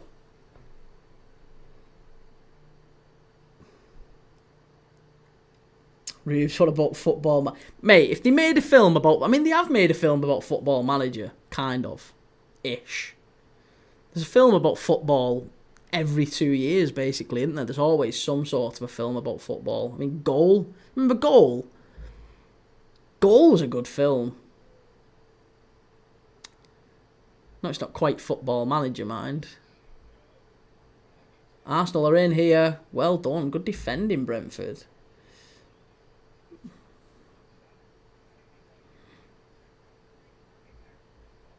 Stan at number 10, we need the second place Merchants to lose tonight. Listen, a point, a draw is fine. It's good enough, I would say. More than good enough. A draw basically kills them off if Liverpool win tomorrow against West Ham. So we'll see. We'll see about that one. Oh, God.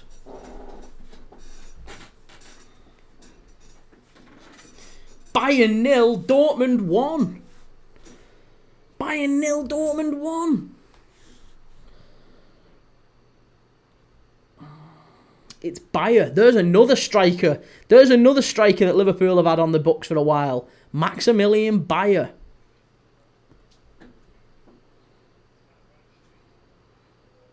Stan, we really need to lock in tomorrow. You're not kidding, mate. I'm looking forward to that one. 2 o'clock, I'll be live if you're here. If you're watching. If you want to do a watch-along. If you want to come and join in. I'll be live stressing about Liverpool. Panicking, anxious, nervous. We've got to get the win. We've got to get the win tomorrow. Just to take the pressure off. Hopefully Brentford can help us here. I'd be quite happy. This is one of the few games I can say where I'm watching it almost in the hope of a dull, drab 0-0. I'd take a 0-0 now. 0-0's fine with me. 0-0, no chances, just boring, nice and boring. Keep it 0-0. I'll take it all day, every day.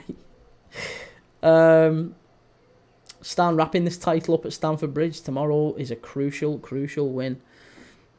I think it has to be, doesn't it? Yeah, it has to be. It's going to be a big game. And West Ham are by no means pushovers, by the way. Graham Potter, he has had an impact since he's gone in there. He has made a difference. They've got Bowen, they've got Kudus. They've got a number of players who can hurt us. Defensively, Wan-Bissaka, we're going to have maybe Diaz up against Wan-Bissaka, so you would imagine that all of the opportunities probably will come down Mo's side on the right. I mean, they usually do get directed down that side anyway. So I just wonder if he's going to maybe change the system a little bit tomorrow. Stan, West Ham will defend hard tomorrow. Yeah, I would expect nothing less. Alex, Real Madrid would beat Arsenal on Wednesday. Comeback kings, mate. Oh, I hope so. I hope so. Nothing would make me happier than Arsenal dropping points here. Liverpool win tomorrow, and then Real Madrid beat Arsenal maybe 3-0 in midweek and take it to penalties and knock them out on pens. Because Arsenal losing to Real Madrid in Madrid is kind of expected now. Like, as Arsenal fans, I mean, if they lost 1-0 or 2-0, they'll take that. That's no problem. They're still going through. They're fine with that. It is almost expected that they lose going into that game. And it's going to be so interesting how Mikel Arteta plays it. Because he could try and kind of bluff Ancelotti a little bit and almost go, well, do you know what? The expectation is that they come out and press us and really, really go for us. And because of that, we're going to get chances on the counter. And if we get one, the game is basically done and dusted. So what we're going to do is we're going to take some risks. We're going to give Real Madrid a little bit of space in the final third, but we're going to let them know that if they lose it, if they mess around with it, we're going to have Saka and Martinelli high. So that if they lose it, it's bang, it's over the top and them two are in. And not many will catch them. And I just wonder if he takes that risk, because if he does, that's the gamble, that is the gamble. If he does and he gets that right, Arsenal might go through, because I like that. I would like that. I would enjoy that. That would be surprising of Mikel Arteta to be almost front foot and a bit more aggressive. What I expect Mikel Arteta will do is he'll go, no, we're 3-0 up. You need to come and attack us. That's fine. We're going to sit in. We're going to give you no space. We're going to limit the opportunities that you have, and we're going to condense the lines. Right. So you've got no space in between our centre forward, which will be Marino. He's gonna press. He's gonna lead the press. Same with Saka and Martinelli, and there's going to be so little space between Rice, Jorginho and Partey, and they're all going to press you forward as well. So you're not going to get chances. And if they do that, Madrid will get a goal. I'm telling you, it'll be boring. It'll be hard. It'll be horrible. But Real Madrid will get a goal and they'll bottle it. These, I'm telling you. I am telling you, they'll bottle it. They're absolutely bottling it. And I'll be there for it as well. I'll be there for it. I'm expecting Gakpo, Diaz, Salah to be the front three tomorrow. No, I think he'll keep Jota. Yeah, I think he will. I think Jota's been taken off recently. And Nunes came on. I'd like him to put Nunes in, I really would, but I expect we'll not see very much of Nunes between now and the end of the season. Arsenal will park the bus, and if Madrid score early on, it's over for Arsenal, not going to lie. I want Real Madrid to score early, just so it makes it interesting, just so there is something to cling to, because I think if Real Madrid score in that first half, it really will just put the cat amongst the pigeons. Arsenal will start to panic, the bums will go, they'll start flapping, and we know what happens. When that happens, we know what happens. So, Alex, even if they go through, they'll get trashed by PSG or Villa. Yep, 100%. 100%. Edward Chiesa is set to become the first Italian to win the Prem in his first season. Really? Surely that's not true.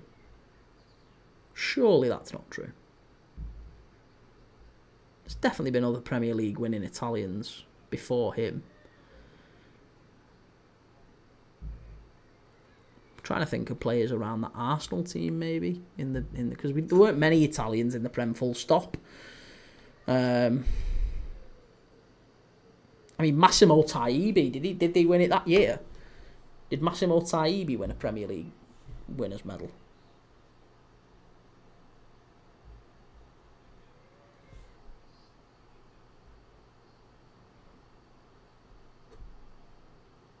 No. Massimo Taibbi didn't win a Premier League winners' medal. What about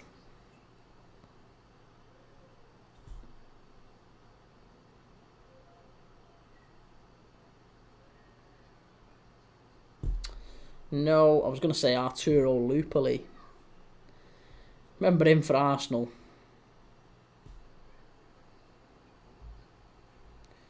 Who else might have won something? No, you're wrong. You're wrong. You are wrong, Edward. I knew that wasn't going to be right. I knew that wasn't going to be right. You are absolutely wrong with that stat, Edward. No, you're wrong, Edward. You're wrong. You're wrong. Calm the Red, Alisson, Bradley, Kanate, Van Dijk, Tsimikas, Grav, Maka, Jones, Diaz, Gakpo, Salah. Not Robertson. You're dropping Robertson just because of that error against Fulham. You can't drop Robertson. You can't drop Robertson. Who's won it in the first season? Fabio Borini. Fabio Borini won a league title at Chelsea 2009. I think it was it under Ancelotti? Can't remember. First season at Chelsea, won it. Barca are on fire this season. PSG v Barca final. I think, yeah, I agree. I think if Arsenal do get through, I think they get beat by PSG quite comfortably. And I really hope that they don't win anything under Arteta. I don't want him ever to win anything under him. Edward, did he ever play? Yeah, he played 4 times in that season.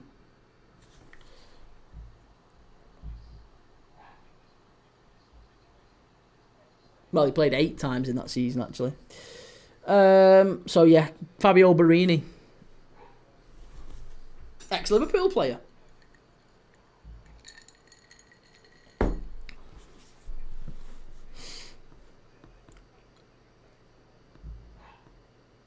Right, here we go. Declan Rice, apparently the best free kick taker ever. He's about to whip a ball in. He's played it short. He's gone for a ball in, and it's cleared away. Cleared away.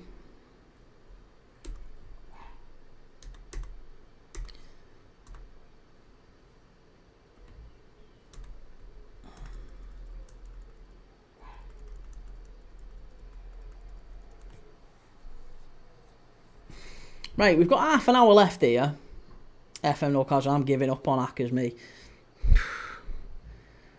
Who's let you down today? Because I can tell you about 5 that have killed me. I had Sunderland, done me. I had Forest, done me. I had Mainz away at Hoffenheim, done me. Who else did I have? I didn't have Sheffield United, thank God. Oh, see, you're silly. You're silly for that. You're silly for that. You've been warned with Sheffield United, I've told you. You've told you. Millwall, stay away from him. Don't even go near him. Ben Barini was so bad. He was alright. The old giving it that. That was his celebration, wasn't it? The knife. Alfie Gibb, thoughts on Everton's winner? I thought it was terrific, Alfie. I thought it was brilliant. Everton did really well. It was a proper away performance, that. Really good away performance. Everton full value for the win. I thought they were the better team all game. I was really disappointed with Forest. Is Brentford on the counter? Come on, Mbermo, drive at him. You've got him there. You've got him. Oh, corner to Brentford. Corner to Brentford.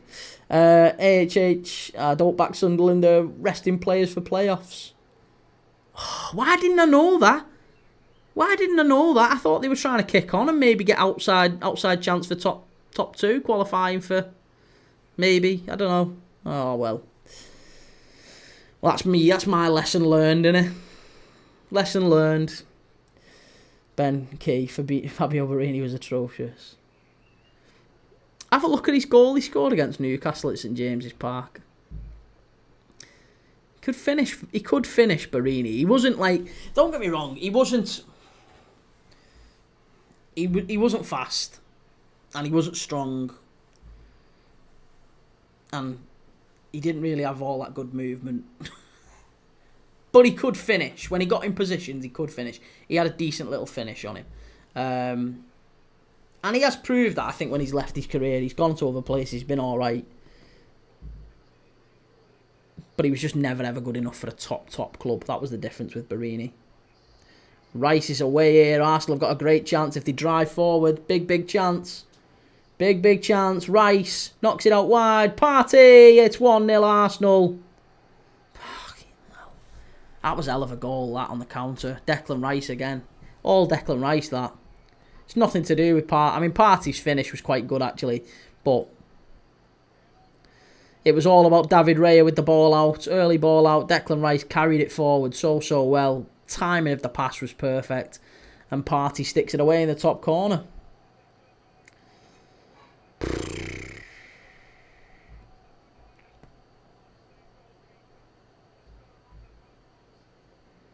Declan Rice.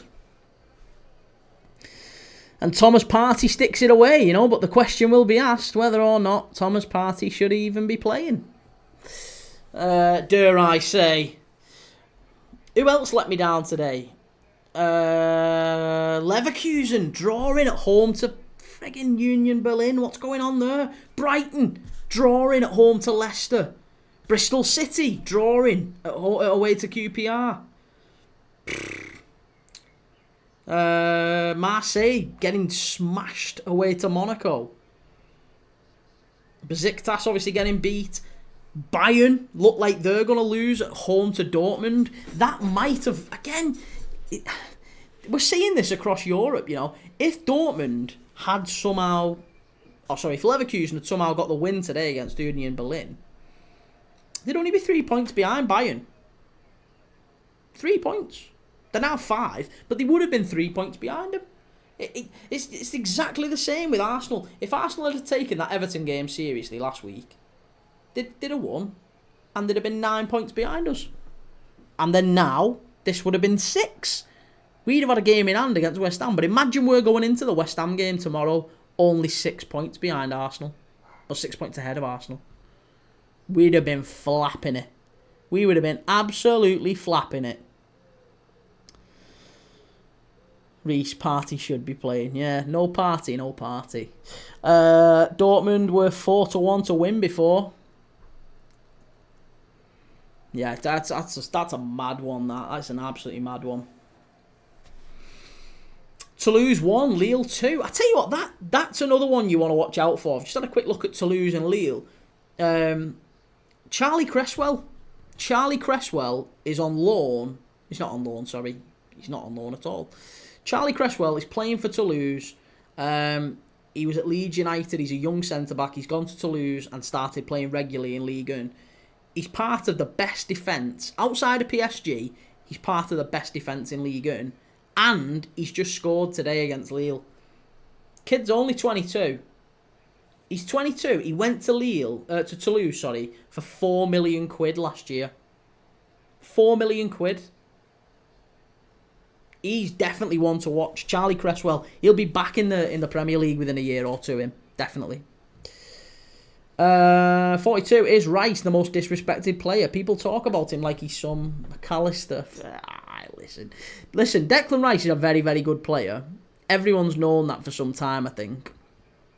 And he's actually quite... Do you know what? I'll go as far as say Declan Rice is Arsenal's only likeable player. Nah. No. He's not the only likeable player. But he's up there. He's up there. I really like Declan Rice, and I admire him. I think he's a very, very good centre mid, and he has to play for England. And he's one of the best we've seen in the Premier League for some time. Good leader, good captain. Obviously, he's added more to his locker. Those free kicks, that driving run. You know, he's a different type of player, I guess. But the problem is he's not Gerrard, he's not De Bruyne, he's not that midfielder. He's just a very, very good, competent one. Finn 4447, Everton again, we're so back. Everton did really well today, mate. Yep, said it a number of times. Done really, really well. Edward, how many points behind are they now? They're behind 8. Lee, Charlie Cresswell, top player. We loved him at Leeds. Yeah, Charlie Cresswell was brilliant. And he's doing really well in France. Doing really well. Again, if you're a Premier League club, maybe in the mid range, someone like United, maybe. If you're looking for a young English centre half, you'd do a lot worse than Charlie Cresswell, wouldn't you? 22, He's playing for England under-21s still, I think. He's playing regularly for Toulouse. Toulouse might yet get in Europe. I don't know, maybe not the Champions League, but they're certainly playing in Europe next season, I would imagine. One of the best defences in Ligue 1.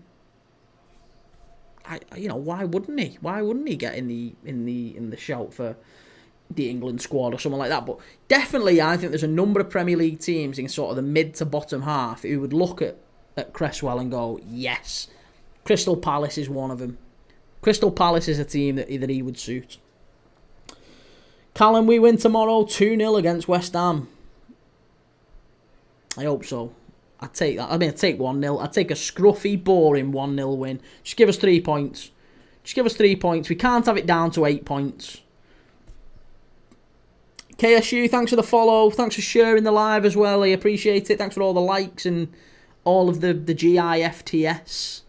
Can't say the word because TikTok end up shadow banning me for asking for GIFTS, even though I have never ever asked for GIFTS. But I've always said I appreciate them if you do send them through. That's the mega appreciated. And I love you to bits, but thank you. Callum, Wissenen and Burmo are workers, absolutely, yeah. Very good players as well.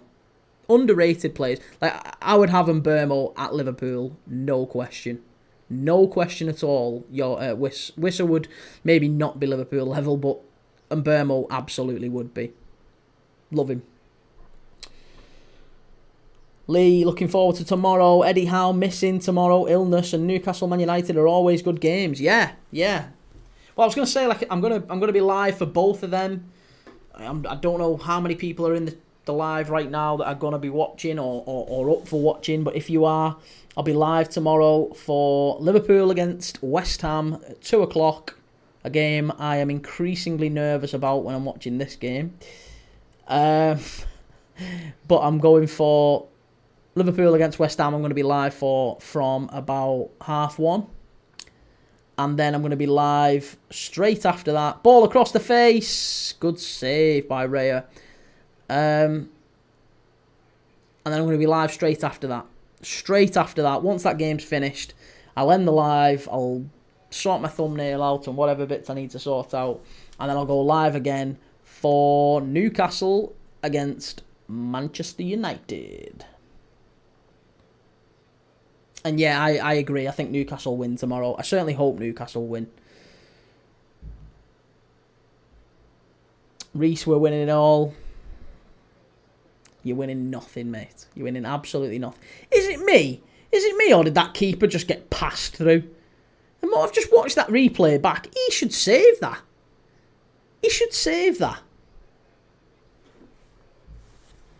Not Raya wearing an odd kit because of the kit clash. I thought that. Lee Oxley, Wolves v Spurs will be good. Yeah, I mean, I'll have to keep an eye on that one. Chelsea Ipswich as well is another one. There's a number of games tomorrow I'd quite like to have watched, but we could only watch one, and if I can only watch one, I'm always watching Liverpool.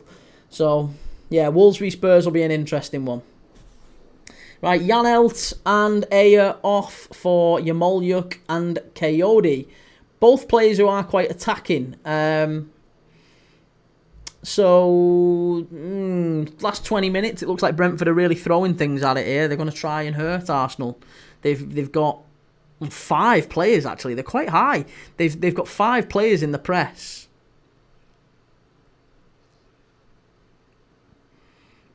One, two, three, 4, 5, 6. Yeah, they're committing more bodies forward here, Brentford. They're either going to get hurt on the counter-attack or they're going to start creating chances. From this moment on, they have just changed shape, you can see. They've just changed shape. Lee, think Ange could be sacked end of the season. I think Ange will go, mate. As soon as Spurs exit from that competition is confirmed. If Spurs don't make it to the final, he'll go. The second that's done, he'll either resign, or he won't resign. He'll get sacked. And that'll be it done. Ben, who do you think is Chelsea's manager next season? Lots of talk Maresca won't be there. Really? Well, I don't know about that, actually.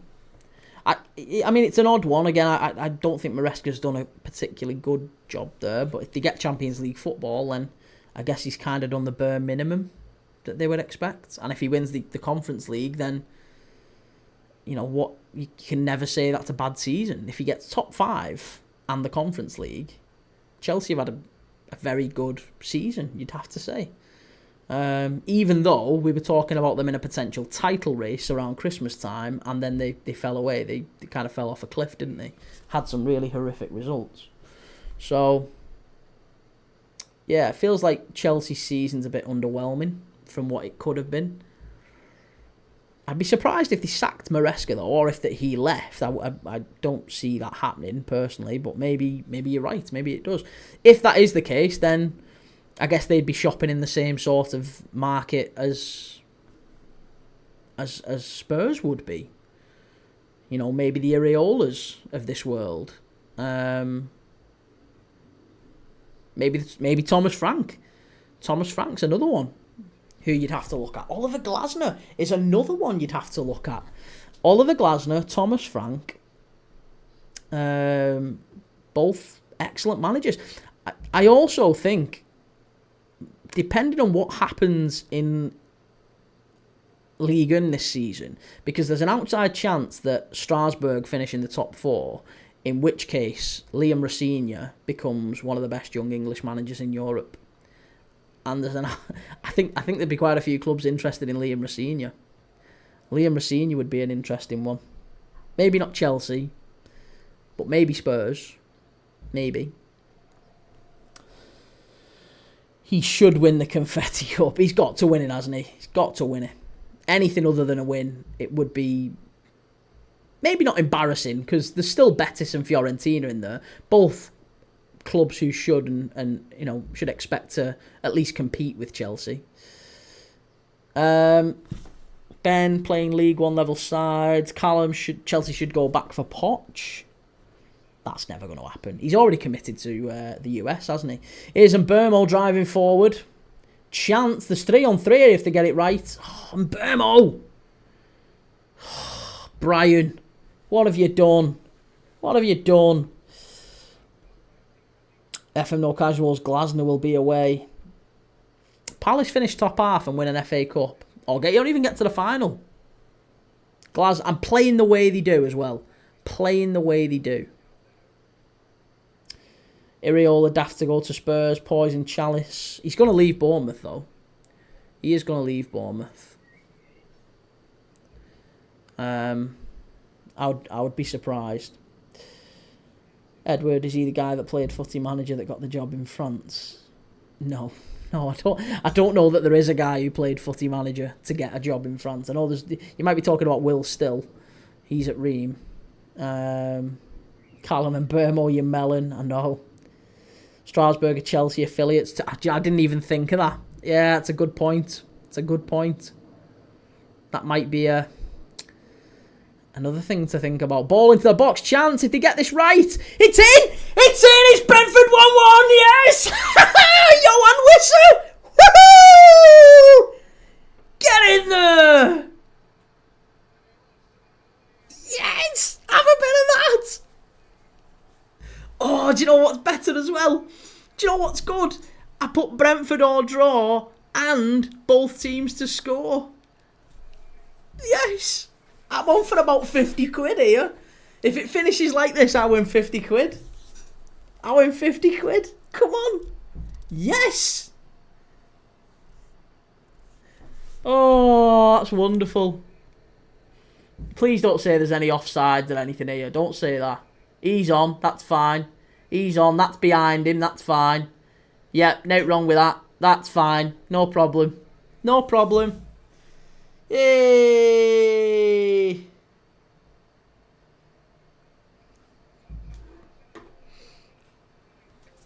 What's it been ruled out for?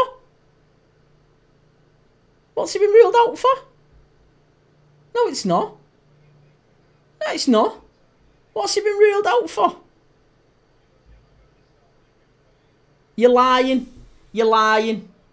You're absolutely lying. If you're lying to me now, I'm throwing a major padder. There's no check. There's no check, is there? There's no check. Ah, there's no check. Shut up, you pleb. No check. 1-1. Game over. Come on. Come on. 1-1. Have that.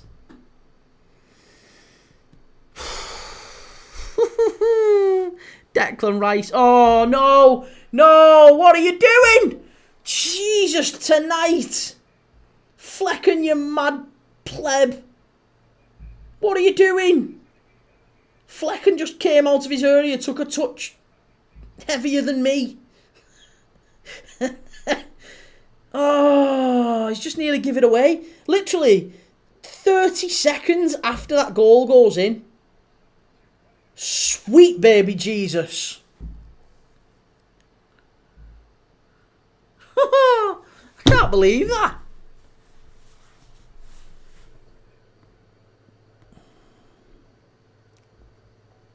Right, corner to Arsenal. Come on. Keep him out.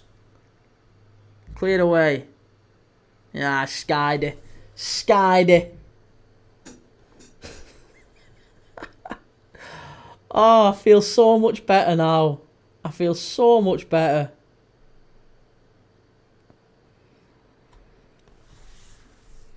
There's only been, look at that, there's only been 3 shots all game. Not even just shots. Oh no, that's second half. Sorry. It's not as good a stat now, is it? I thought I said all game. It doesn't feel like there's been that many shots, really.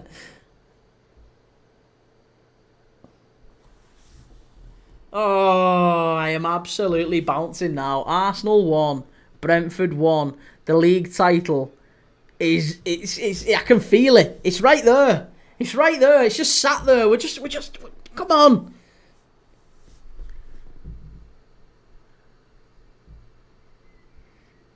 Drop points here. We win tomorrow. Title's done. Title's done. I can rest. I can relax. Blood pressure will go down a bit. We'd go back 11 points clear. Assuming... Well, no. No. Yeah. What would it be? They'll go 10 points. No, we'll go 13. If we win tomorrow, we'll go 13 points again, wouldn't we? Is that right? Is that right? I don't know if that's right. Let's have a look. Yeah, so they're 10 points clear right now. They're 10 points clear, so if we win, we're 13. FM No Casuals, Rice overhead kick. Oh, wow, goal. Were you playing on FIFA as well, lad? Yeah, so there'd be 6 games left, and we'd be 13 points clear, assuming that happened. 6 games left, we would win it against... Yeah, if we beat Leicester, we could then win it against Spurs, couldn't we? Yeah, that'd be right. We could then win it against Spurs. Woo! Go on then! And then Arsenal have to give us the Guard of Honour the week later, or whenever it is they'd have to play us. Guard of Honour from the Gunners. Oh,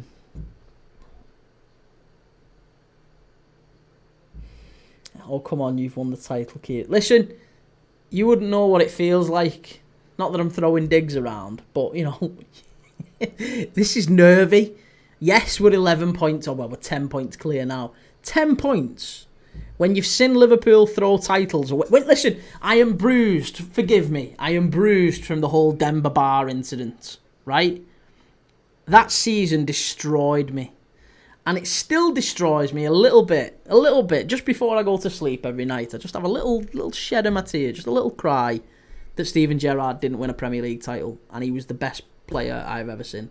And it sickens me. Still to this day, it sickens me. I feel violated. Spurs will roll over for us as well. Yeah, I mean, that's another thing that will annoy Arsenal fans, won't it, as well? We'll beat Spurs that day, and Arsenal fans will be like, yeah, they'll love that Spurs. Spurs fans will be cheering Liverpool on. Gunners are fuming everywhere they go. I was around for that FA Cup final. Which FA Cup final? What have I just talked about? Oh, Spurs. Oh, yeah. When they were lying down for it. Was it that one? No. Which one are you on about? Sorry, forgive me. Gerrard, titleless, is the best thing that happened to football. It's a travesty. It's a true injustice. Of all of life's injustices, that's right up there. Callum, remember Son versus Ortega for Arsenal to win the title last season? No, I don't remember that. Or was that when he missed it and everyone was like, he's missed it on purpose or whatever? It was after this I started to believe in God. Just when I thought we could be friends. No, sickening. City won 2-0.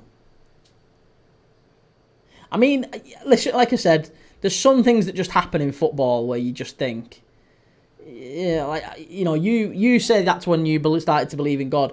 When I saw Vincent Kompany arrowing a shot into the top corner, 35 yards out, I still think about that. I think genuinely, I would say at least on a week-to-week basis, I think about the Gerrard slip. They live in my head rent-free. I don't mind admitting it. They live in my head rent-free, them moments. Gerrard's slip. Gerrard's own goal against Chelsea in the League Cup final. Karius in the Champions League final. Kompany smashing it in from 35 yards against Leicester to win City the title. Gundogan, when Villa 2-0 up at the Etihad, Gerrard's Aston Villa, Coutinho scoring 2-0 up at the Etihad, and they somehow contrived to win 3-2 to win the title on the last day. When we were this close, we were this close to a quadruple. We would have won it. We had it. We was there. We had it. We had it. Oh, I actually don't even dislike Gerrard, to be fair, even when he was Rangers manager. Yeah, Gerrard's alright. I mean, I can't talk about him as a person, you know, because I'm a big believer in never meet your heroes. I met Robbie Fowler once, and I was always very cautious that I didn't want to speak to him too much. I just kind of like smiled, shook his hand, had a picture, and then walked away very quickly. I didn't want to speak to him because it's much better that the idea I have of him in my head is that he's this like cool guy whose career was blighted by this knee injury, and if he hadn't have had that knee injury, he was basically R9. That's my impression of Ronaldo. That's my delusional. Sorry, that's my delusional opinion of Robbie Fowler.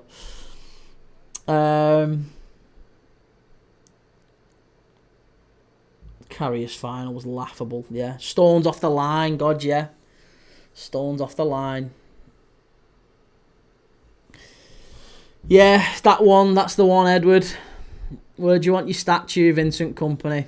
Yeah, unbelievable. Again, it's just some of them Premier League moments. It's a massive, massive moment, and yeah, I'll never truly get over it. What can I say?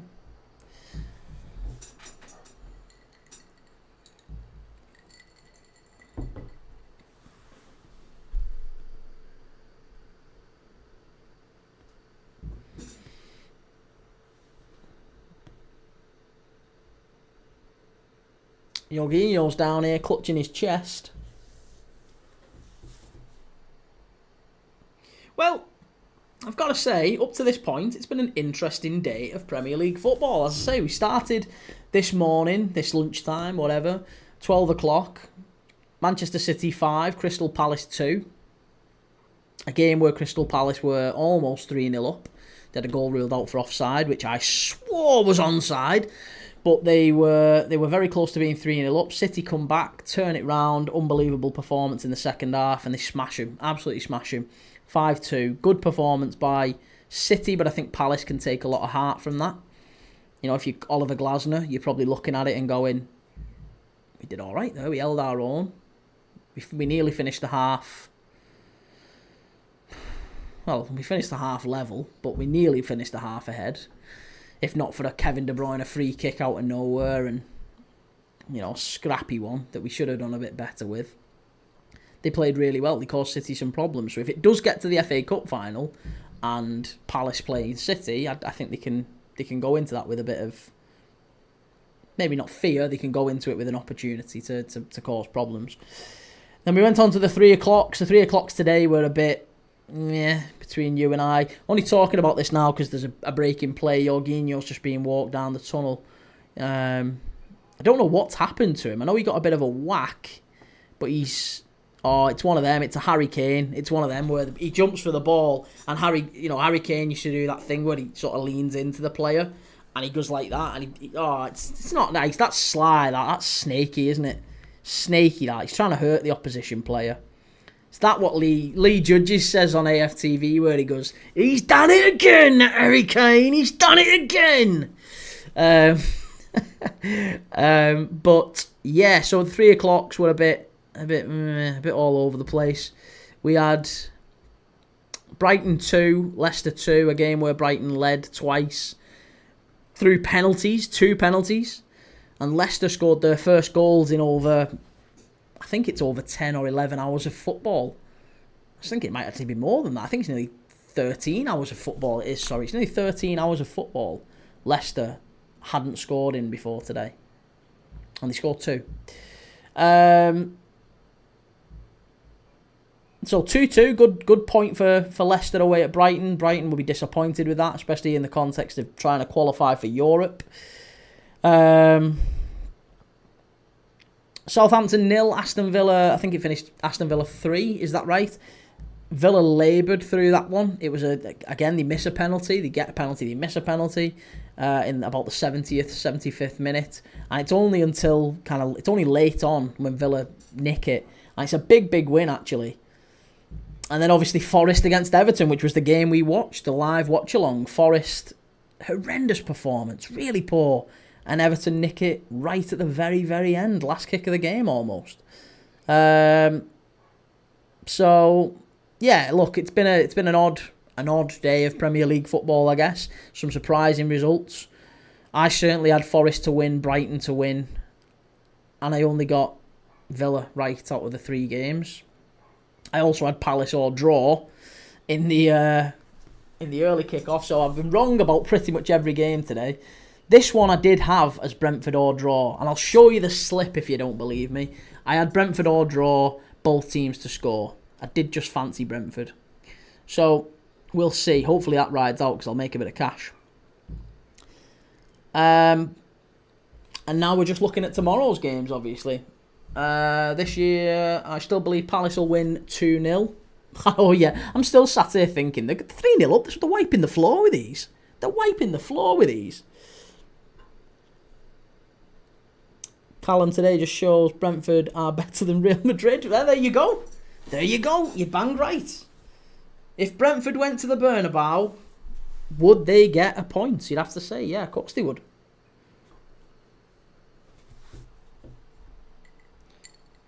That's Arsenal logic for you. That's Gunner's logic. Gunner's logic is that Brentford are now better than Real Madrid. Here's Damsgaard. That's a foul, referee. Oh, yeah, of course you'll give it to Arsenal, you rat. Hey, it's a throw into Arsenal. Bar steward. Rubes, get the bamps. Get the baps? What baps? Get the baps. Get the baps out. My baps. I'm not getting my baps out. Get your baps out. Get in trouble if I get my baps out. I'm a married man. If we win tomorrow, only 2 more wins needed. Absolutely right, mate. Absolutely right. Right, we're in the 90th minute here, lads. Come on. 90th minute, lads and lasses. 90th minute. Come on, Brentford. Hang on. Let's keep these Gunners out. Keep them out.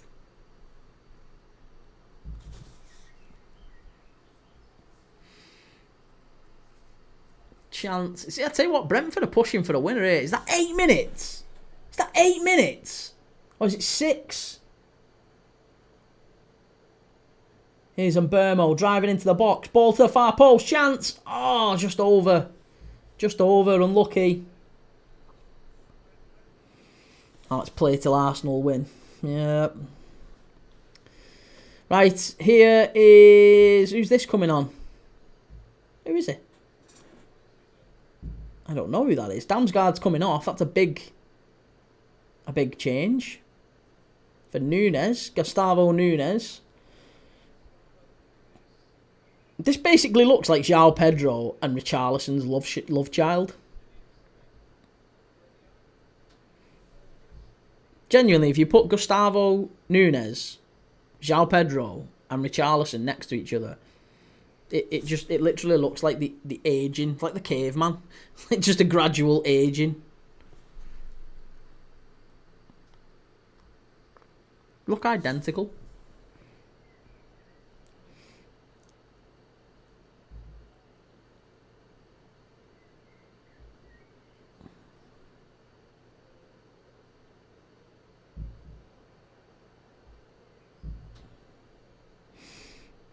Osmar, thanks for the follow, Osmar. I appreciate it. Again, thanks for everyone who shared the live. Thanks for everyone who's been in the live tonight and all the comments and all the GIFTS. Chance for Arsenal. Cleared away. Keep him out. Whew. Last thing we need that. Christ, last thing we need is him scoring. Party. Cleared away by Brentford. Don't dive in. Don't give him any penalties, for God's sake. That's what they're looking for. They're not going to score in open play, these. Not going to score in open play. Here's Odegaard. Shot from distance. No. Comes out to Trossard. Oh, cleared away. And Burmo. Keep hold of it, lad. Get it away. Go on. Oh, that's wonderful play. That's wonderful play. Who was that? Oh. That was fabulous. I don't know who that was then, but fair play. Cheers, Edward. Come on, Sepp. Yes, Sepp Vandenberg. Keep him out, big Vandenberg. What a lad. Rubes, come on, Arsenal. Rubes, get out the chat. Stop bringing that into existence. Stop speaking it into existence.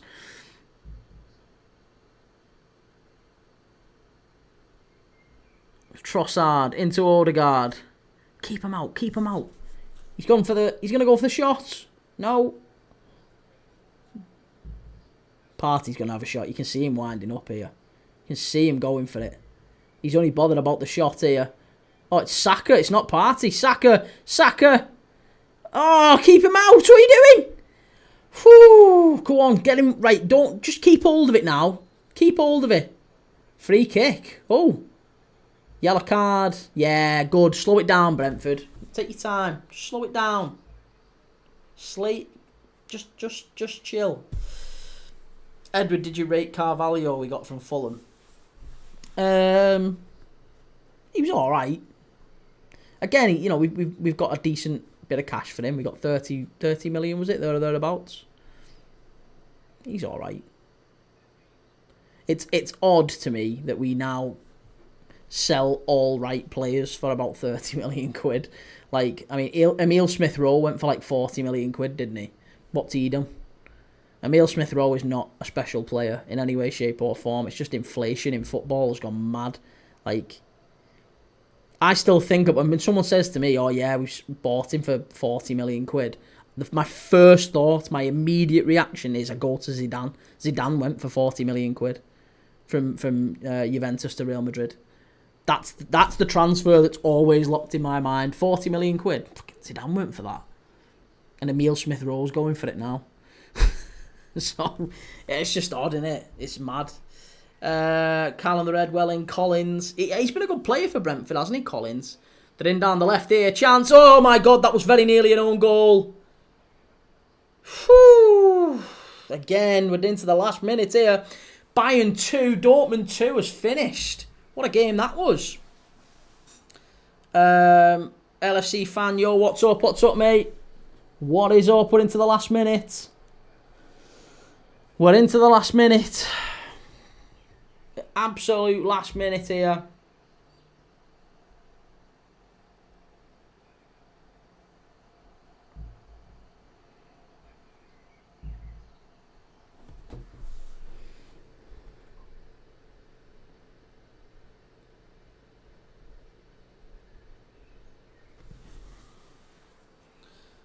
Come on, keep him out. Keep him out. Saka! Oh! Inches wide. Inches wide. And that should be it now. That should be it now. That might be you done. That might be you done. Arsenal 1, Brentford 1. Surely that's it done. Blow up, ref. Blow up. Blow up. LFC fan, who do you support? I'm a Liverpool fan, mate. Liverpool fan. That's me right there. Big Liverpool fan.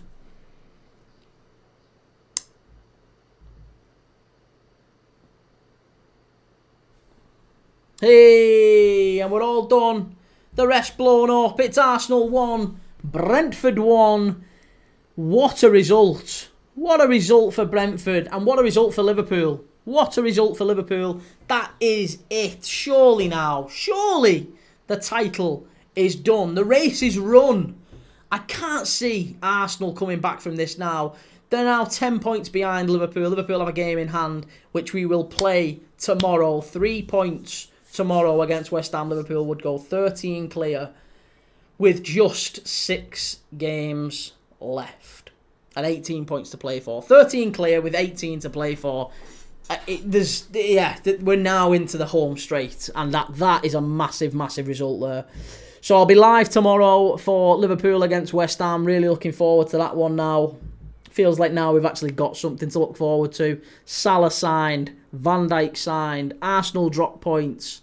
Liverpool can close the gap tomorrow on that title win. That close. We're nearly there. We're nearly clinching it. We're so close. Come on, Liverpool. So tomorrow's going to be a massive, massive day. Hope you'll be there with me as well. So live from about 1:30 for Liverpool against West Ham, and then immediately after that, I'm going to be live for Newcastle against Manchester United. For those who haven't seen, Eddie Howe's been taken into hospital, unwell. He's been feeling unwell for the last few days, so that's a surprising one. Hopefully he's all right. And I'm sure that'll probably give Newcastle extra motivation if they ever needed any extra motivation to do well for him tomorrow, and makes Manchester United's job a whole lot harder. So yeah, let's see how we get on against West Ham tomorrow. Really, really big game, that one. Thanks everyone who's been in the chat. Thanks everyone who shared the live. Thanks all the new followers that we've got. Quite a lot of new followers tonight. And we're so close. So close to winning the league. I'll see you tomorrow. 1:30 PM. I'll see you then. Take it easy. Have a nice night, whatever you're doing with your Saturday night.